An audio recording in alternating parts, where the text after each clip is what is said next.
আমাদের সমাজে ভয়ঙ্কর একটি গুনাহ হচ্ছে গীবত করা। কিন্তু দুঃখের বিষয় হলো, যেটা যত বড় গুনাহ ছিল আমরা এটাকে এত সহজভাবে মেনে নিয়েছি।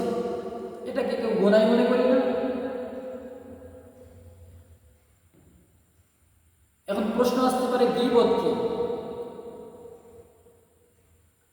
এক ব্যক্তি রাসূল আকরাম সাল্লাল্লাহু আলাইহি ওয়াসাল্লামকে এসে জিজ্ঞাসা করলো, হে আল্লাহর রাসূল, গীবত কাকে বলে? তো আল্লাহর রাসূল সাল্লাল্লাহু আলাইহি ওয়াসাল্লাম বললেন, কোন ব্যক্তির অনুপস্থিতিতে তার সম্পর্কে এমন কথা বলা যেটা সে অপছন্দ করে। তো ওই ব্যক্তি বলতেছে যে আমি যা বলেছি এটা যদি বাস্তবে ওই ব্যক্তির ভেতরে থাকে তাহলে কি গীবত হবে? তো রাসূল সাল্লাল্লাহু আলাইহি ওয়াসাল্লাম বললেন যে এই দোষটা, এই গুণটা যদি ওই ব্যক্তির ভেতরে থাকে তাহলে এটা গীবত হবে। আর যদি এটা ওই ব্যক্তির ভেতরে না থাকে, তুমি এটা বলো, তাহলে এটা গীবত হলো না, এটা তার প্রতি তোহমত দেওয়া হলো, অপবাদ দেওয়া হলো।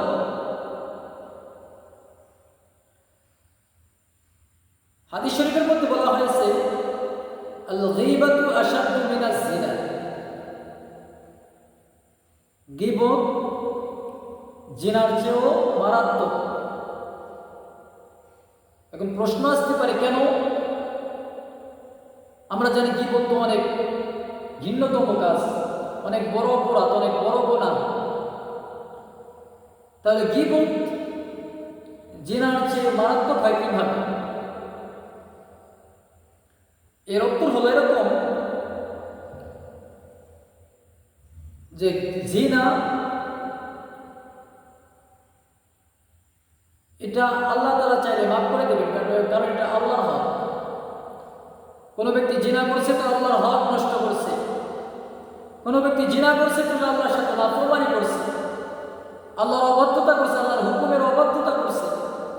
তো আল্লাহ পাক রব্বুল আলামিন যদি চায় ওই ব্যক্তির এই গুনাহটাকে মাফ করে দেবেন। কিন্তু গীবত এটা বান্দার হক। যে ব্যক্তির গীবত করা হয়েছে ওই ব্যক্তির হক নষ্ট করা হয়েছে। যতক্ষণ পর্যন্ত ওই ব্যক্তির কাছে মাফ না চাওয়া হবে, ওই ব্যক্তি মাফ না করবে, ততক্ষণ পর্যন্ত এটা আল্লাহ পাক রব্বুল আলামিন ক্ষমা করবেন না। এজন্য বলা হয়েছে, আল গীবাতু আশাদ্দু মিনাজ জিনা।